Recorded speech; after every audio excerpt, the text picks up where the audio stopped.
I made a secret trip to Belarus in order to find out where Irina's mother was being kept. After bribing local police, I was allowed to meet with Irina's mother. The guards told me she was insane and had been in an asylum for many years, but the woman who stood before me did not look mad to me at all. She was calm and collected.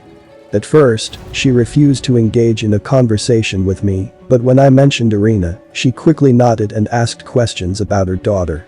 She wanted to know everything about Irina.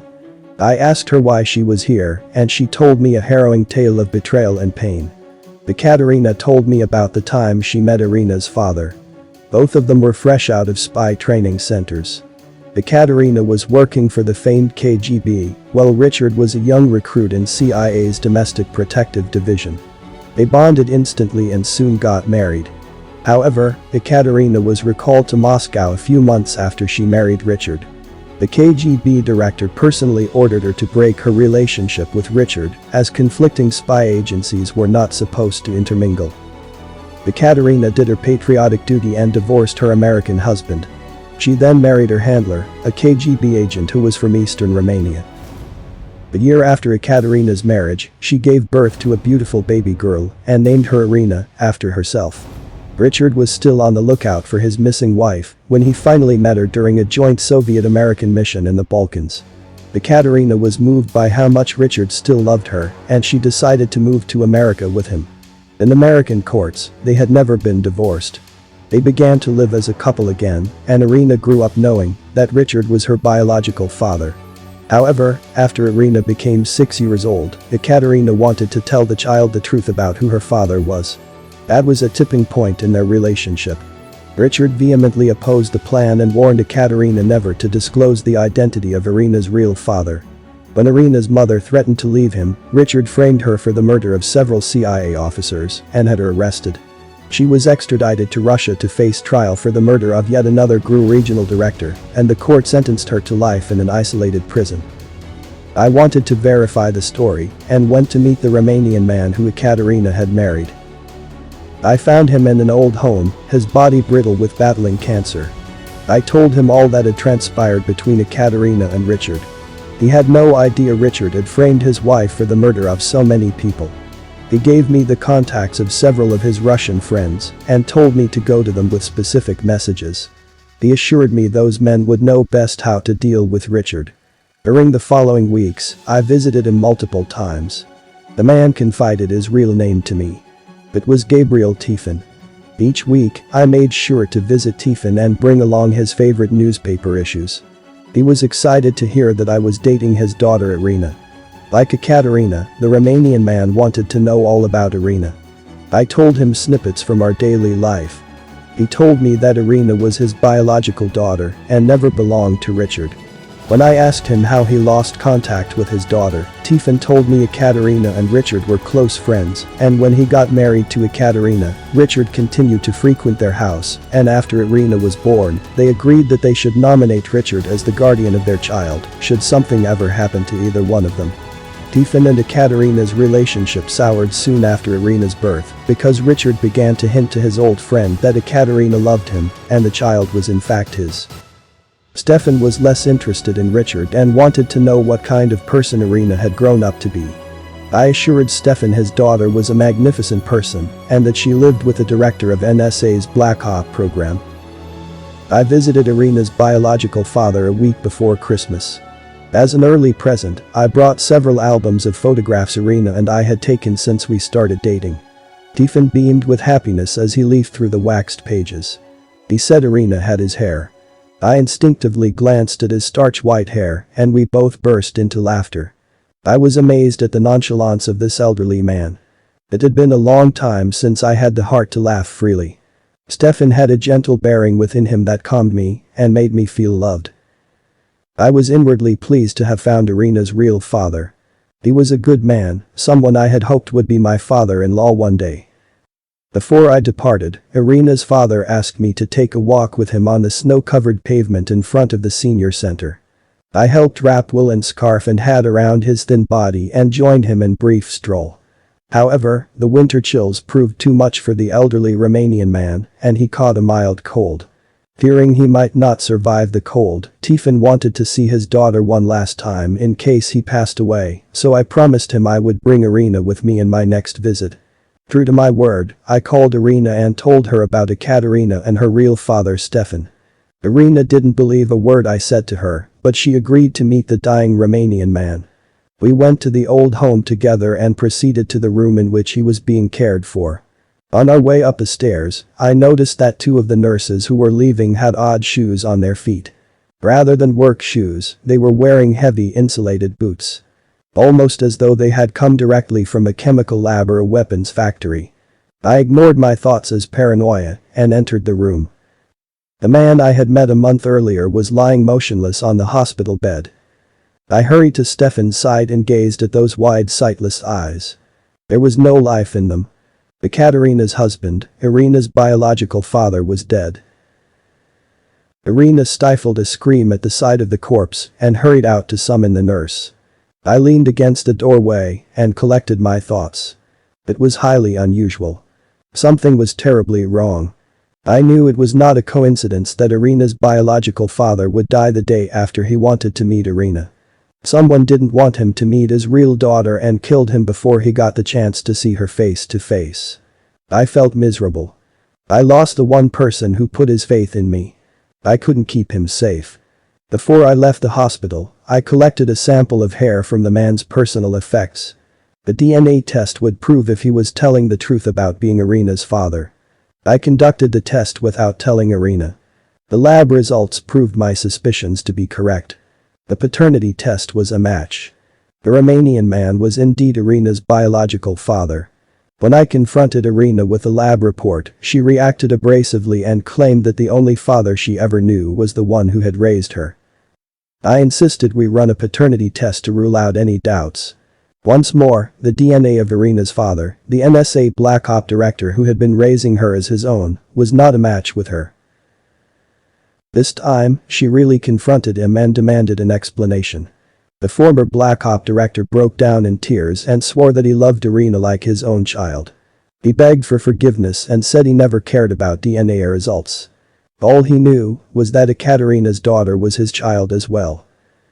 I wanted to warn Irina that the old man may not be telling the entire truth because the mysterious death of her biological father on the very day he was supposed to meet his real daughter raised red flags. But I had no proof that Richard had killed the Romanian man. I didn't want to slander him and cause more pain to Irina.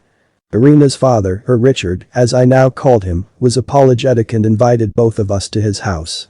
He was loving and kind towards us, but the more I observed his behavior towards Irina, the more it seemed unnatural to me. I told Irina that her father or stepfather was obsessed with her.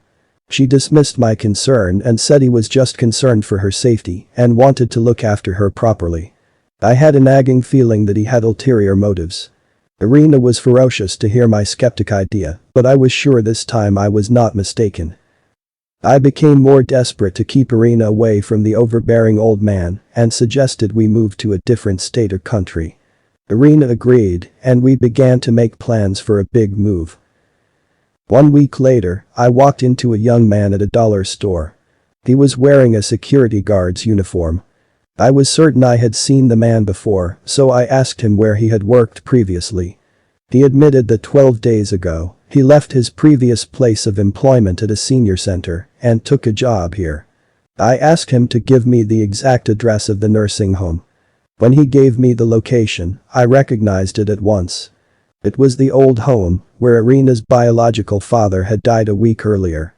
Gabriel Stefan was a full-time resident there. I asked a guard if he remembered any particular visitors that came to see a Romanian resident who was housed on the second floor of the center. The guard recalled a well-dressed man who arrived the same day the patient passed away. The visitor had claimed to be an old friend and went to see the Romanian man, but left in a hurry. I extracted a photo of Richard and asked the guard to confirm if this was the last visitor the Romanian patient had. He was positive. I did not want to believe Richard was capable of murder, but it seemed unusual that Irina's biological father would die minutes after Richard visited him at the senior center. I wanted to believe it was a coincidence, but when I asked Richard if he had ever visited Irina's real father in the senior center, he insisted he never went and didn't even know where the nursing home was located. I was taken aback by his lie and confided my suspicion to Irina. This time, Irina looked disturbed.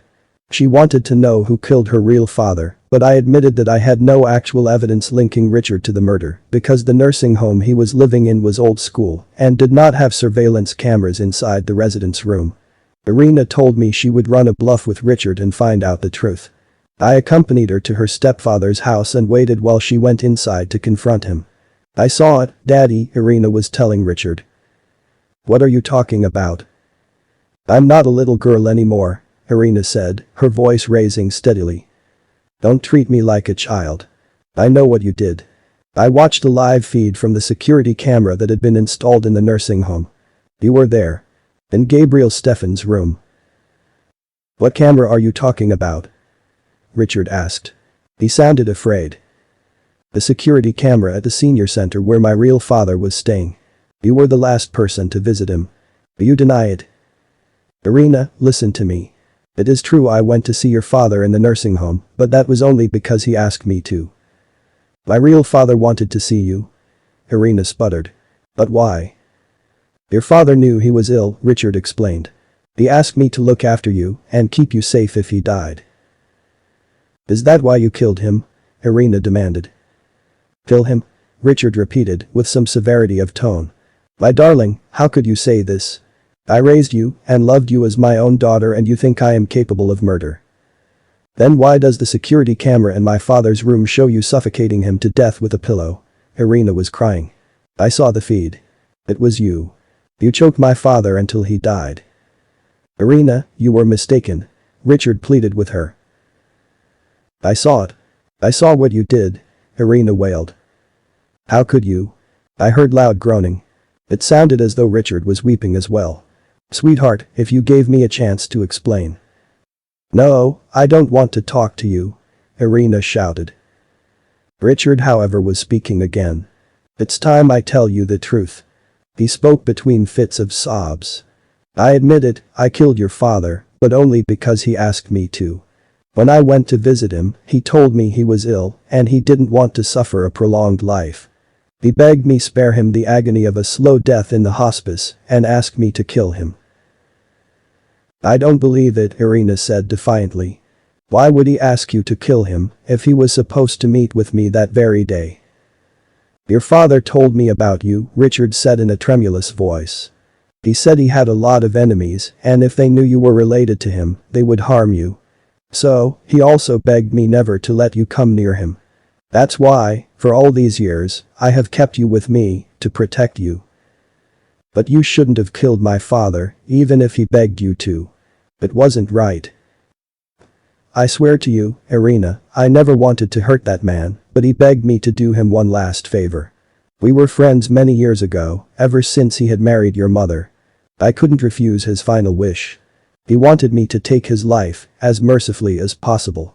Your father told me if I didn't kill him right away, his enemies would come and torture him and find out about you. Then your life would be in danger.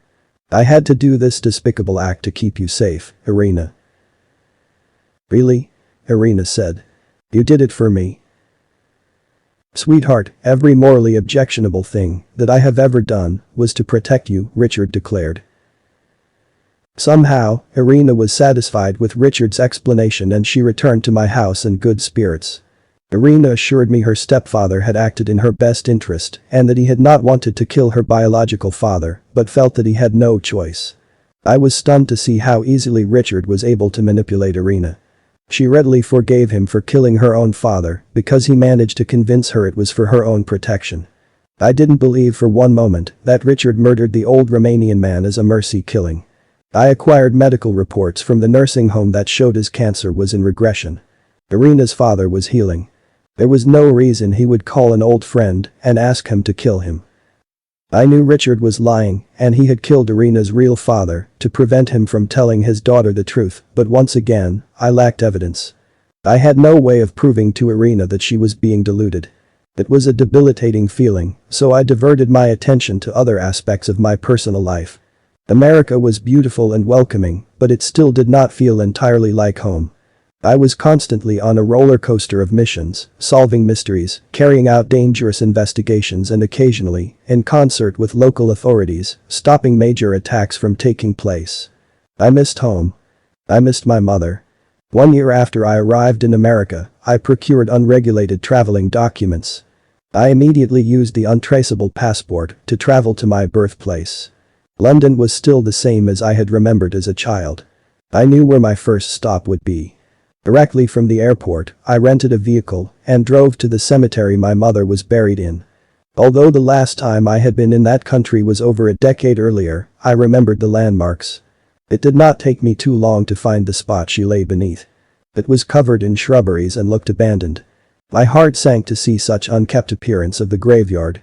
I decided to pay my respect and spent the rest of the day clearing dead leaves from the surrounding headstones. I spoke to my mother and told her a small part of what I had gone through since she passed away. There was so much more to tell. I returned to the graveyard early the next morning to continue my story. I felt it so urgent to inform my mother that her son was safe and was independent. I knew she must have been worried. Still. For weeks, I visited the site regularly. Until the tranquil aura of the cemetery was broken one evening by the sound of heavy gunfire. I ducked behind an ancient gravestone and tried to find the source of the shooting. Two masked men were using submachine guns to spray bullets in my direction. They were inside their vehicle, using the open car windows to shoot. I was unarmed and totally pinned to my spot. After ducking for 5 minutes, I saw that piece of the headstone in front me were shattering. I quickly improvised and took off my jacket and placed the clothing over one of the smaller gravestones in such a way that it looked as though a person was lying prone against the granite slab. The ruse worked. The gunmen who had ambushed me disembarked from their vehicle and approached the gravestone. When they were within my arm's range, I leaped on them and used hand combat to disarm the men. I used no lethal force to detain them, tried to find out who they worked for. The gunmen appeared to be professionals and did not volunteer any information. I called the Metropolitan Police and handed them over. British police thought I was playing a prank on them and asked me what was bloody wrong. Confused, I begged them to clarify. They told me they had received an alert about me. The anonymous tip came from an untraceable number, and it mentioned that a dangerous man would visit this grave and should be shot. The gunmen who were firing at me were British agents who were under the impression that I was a terrorist. The police chief wanted to arrest me, but I calmly explained the situation and told him it must have been a mistake. This was my mother's grave that I have been frequenting for years. I was no threat to England. Somehow, the police superintendent believed me, and I finally was able to convince him to have a look at the anonymous tip that had come to his station. The message was indeed scrambled heavily, but I made a copy of the tape and sent it to Dustin. My hacker friend got to work right away and began to trace the origin of the message.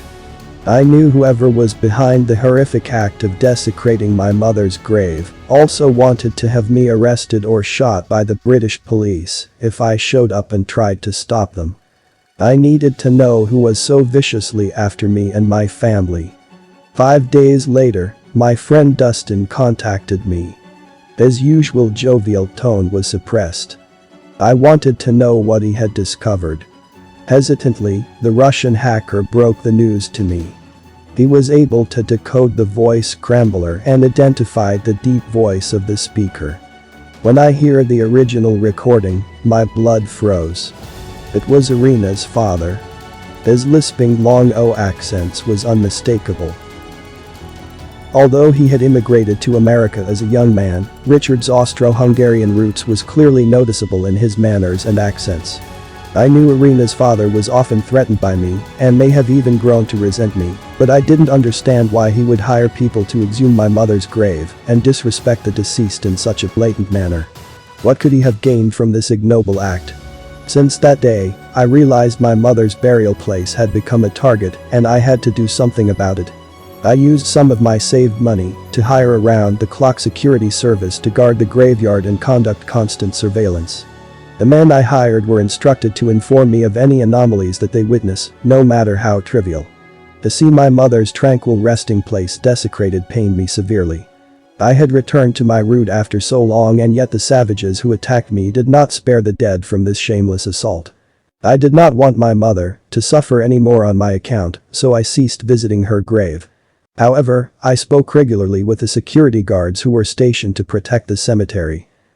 It was on a wintry night in Colorado when I received the urgent phone call.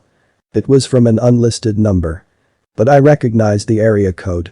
The call was coming from London. I answered the call right away. It was the head of security of the team I had hired to protect my mother's resting place. He informed me that there were numerous unidentified workers breaking the headstone on my mother's grave. The workers had a 6-ton grave digging machine with them. It suddenly occurred to me that the man may have intended to exhume the grave. I was continents away, powerless to stop the marauders, but I ordered my security team to stop them by any means necessary. The next call I made was to an old associate I had known after graduating from the camp. He was one of the lucky few who passed the grueling tests and exercises and was stationed in London. I reached out to him and begged for help. My mother's resting place was being desecrated and I needed it to stop. He agreed to help and mobilized a small group to ambush the grave diggers. After an hour of firefight, the intruders fled from the scene. My mother was safe. For now. I doubled security around the cemetery and wasted no time to fly to London. I knew the men who had come to dishonor the sacred grave would be back sooner or later. I had to keep my mother safe from those depraved men. I had to move her from here and allow her to rest somewhere serene. This time, I did not delegate the task to anyone. I personally oversaw the delicate task and had her remains exhumed by licensed workers. As soon as they loaded the truck with the airtight coffin, I rented a private jet and flew to the only place I remembered my mom mentioning in her letters. Her father's native Grozny. I knew there was a family graveyard in the area where numerous members of her family were laid to rest, including my maternal grandfather. It was true that he had disowned my mother when she expressed desire to become a model. I still felt that somehow she would find some solace in knowing that her blood relatives are lying beside her. That she was not alone in this world. I sincerely hope no one in the world would find out about this new burial place. My heart was at peace knowing that my mother would remain undisturbed at her small family graveyard. Yet, as much as I knew paying respect to her grave might put the new location in danger, I could not stay away. I ended up visiting Grozny every month. My trips were short hours even. I spoke to no one, made no contact, and conducted no business. My solo stop would be a small shed 10 feet from my mother's resting place, where I had personally planted an organic evergreen garden. Each time I visited, I made sure no one followed me. I took care not to answer phone calls, lest my location could be pinged by a third party. I was positive my secret was safe. It was November of 1987. I remember the date because we were stranded for weeks at the airport. Early snowstorm had deluged the northeastern states. Traveling was precarious, so I ventured to neighboring New Jersey. The Russian woman's family, or my foster family as I like to call it, were preparing for festivities. I scoured their neighborhood and visited the local community center that had been decorated for a celebration. It was a christening ceremony. The woman had given birth to another beautiful boy. Such wonderful news. I didn't want to miss the festive rituals, so I decided to remain in the vicinity and see the ceremony through. But secretly I wanted to see the little boy. I felt as though I just had a second brother.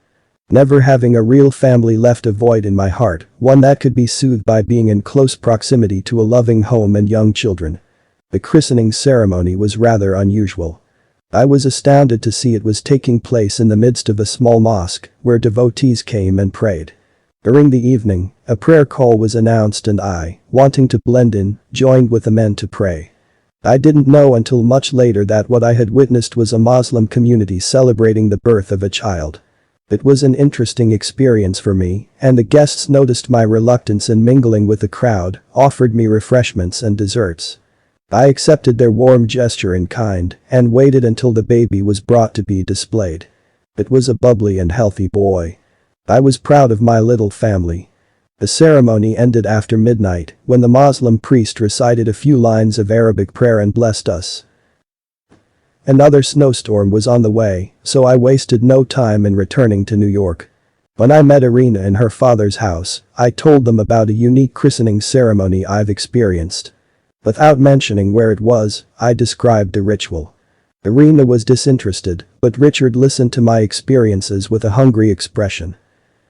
Soon after, I forgot about the brief party and continued planning to move in permanently with Irina.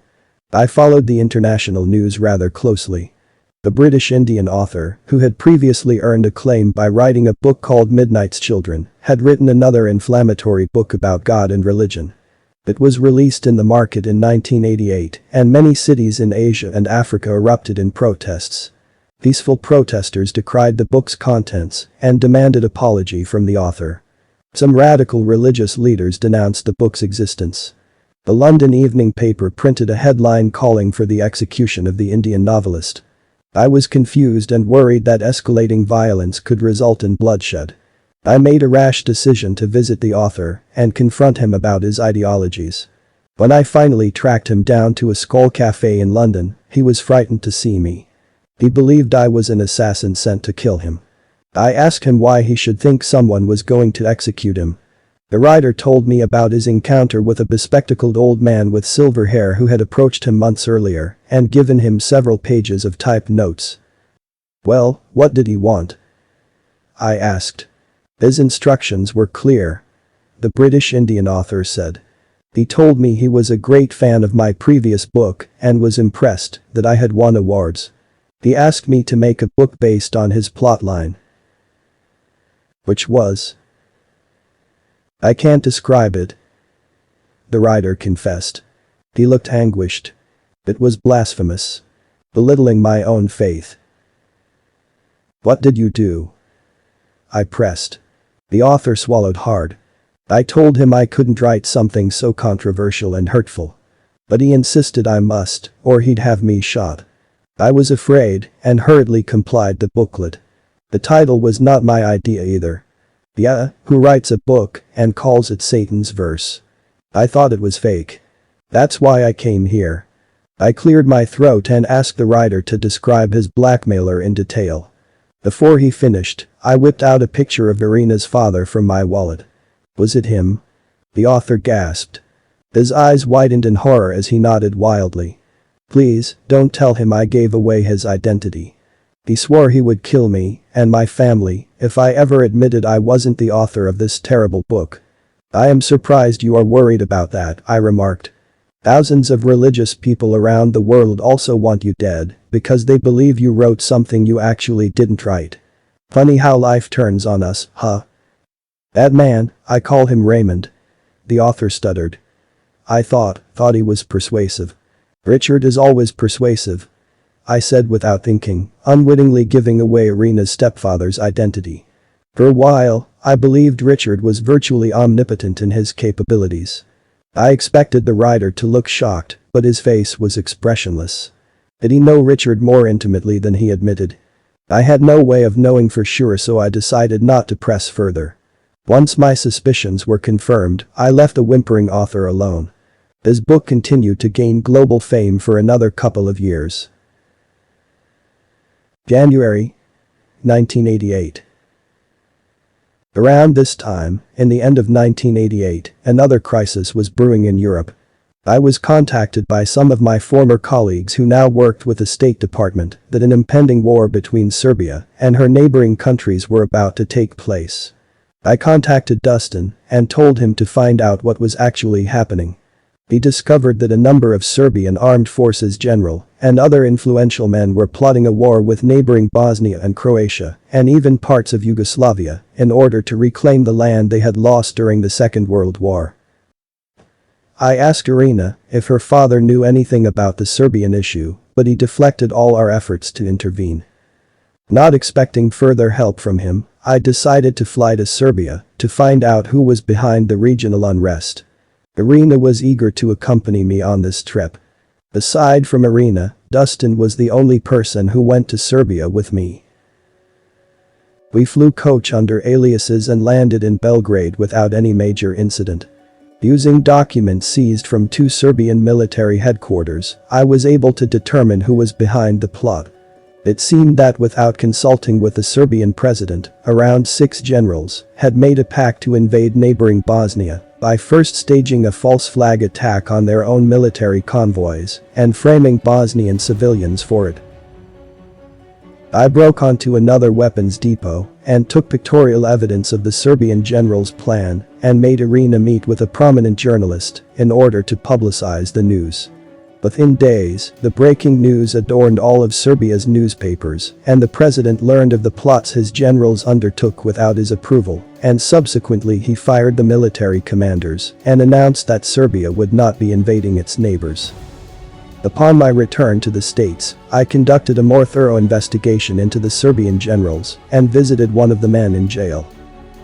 He later admitted to meeting with several Eastern European weapons manufacturers who offered him a significant sum of money in exchange for starting a war with Bosnia. It was shocking for me to hear, but I was relieved that we were able to prevent a major conflict in Europe. Irina's father was still upset about my trip. It seemed to irk him greatly to see Irina accompanying me abroad. He blamed me for placing his daughter in harm's way. I had anticipated that he would try to stop me from going to Serbia, so I requested his daughter to accompany me.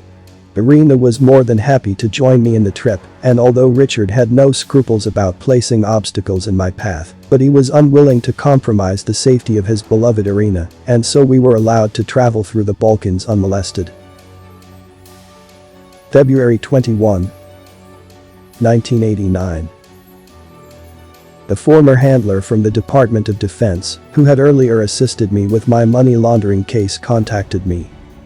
He said there was an urgent meeting taking place in North Korea between the Supreme Leader's envoy and an unidentified party. I needed to intercept the meet and find out what the 2 parties were exchanging and who they were. The US government believed the Koreans were purchasing materials to build an atomic bomb.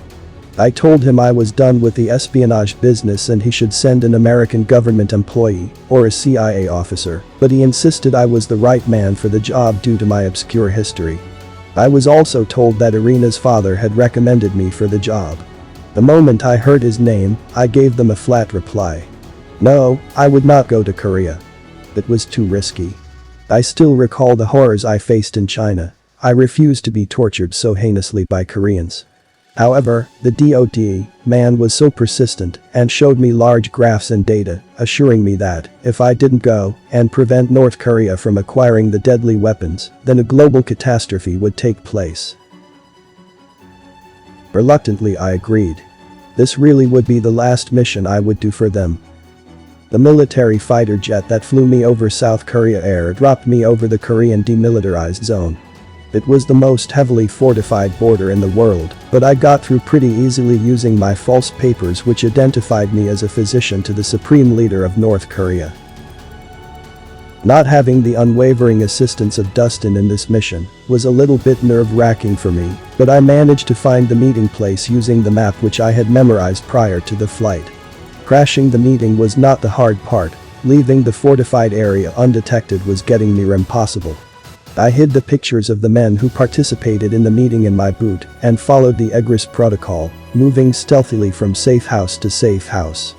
It was in the 3rd safe house that the North Korean state security officials were waiting. They didn't ask any questions and within minutes discovered the pictures I had taken. I was deemed to be a spy and subsequently taken to the interrogation room. If I had claimed that the Chinese secret police were the most brutal torture champion in the world, I was wrong. They were docile compared to the North Koreans. They warmed me up with mild electric shocks and began the Inquisition.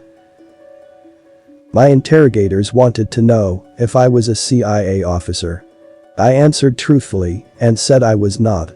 The answer didn't satisfy them. They brought a large gallon of gas and ordered me to drink the gasoline. My mouth was wedged open, and a funnel was forced down my throat through which the gas was poured. It was so painful that I was compelled to spit it out. The interrogators held me down and kept pouring gas down my throat. I could feel my esophagus and stomach linings dissolving. But I still maintained my story. The next level of torture was the scorpions. Large Asian forest scorpions. Dozens of them. I recognized the giant blue scorpions right away. Those were the most venomous types. When the creature bit my arm, it felt as though every vein in my body would explode in pain. I stared at my forearm. My veins had popped, nearly bursting from inside the skin. I was surprised that the venom of the scorpion didn't kill me. I wish it had. Because what came next was far worse than what I had thus far endured. An older man came into the room. He was carrying a glass vial with clear liquid. In perfect English, he explained to me what the liquid was. It was sulfuric acid that would be able to dissolve portions of my body. To emphasize his point, he poured several drops on my thigh. I stared in horror as my trousers sizzled and a hole appeared, biting into my flesh and tearing into my muscles. It was as though a knife was pushed into my thighs. The pain was unbearable, and I screamed until my brain ran out of sufficient oxygen. I soon passed out. Icy water was splashing on my face, and I could feel cold air running over my body. We were outdoors, I thought excitedly. I opened my eyes and saw that I was tied to a long pole. The firing squad was readying their weapons. I was to be executed. It was rather unusual. I imagined spies or those suspected of espionage were kept alive for information of prisoner exchange. Surely, the Department of Defense of the CIA would have sent word. But no such help seemed to be coming. I closed my eyes and waited for the torment to end. Without warning, I heard shouts. And gunfire. More screams and groans. My eyes flew open. The execution squad was lying dead before me. I saw no one around. Then a shadowy figure moved in. It was Irina, accompanied by 2 South Korean men. She told me she found out about my assignment from her father and flew to North Korea to join me, but was captured as well. But her father immediately sent a ransom for her and rescued her. However, after securing her freedom, Irina refused to leave without finding me, so she used her bodyguards to start a manhunt for me and learned that my execution was scheduled for this morning. The 3 then held position around the perimeter and waited until the secret police were all present. The ambush was successful.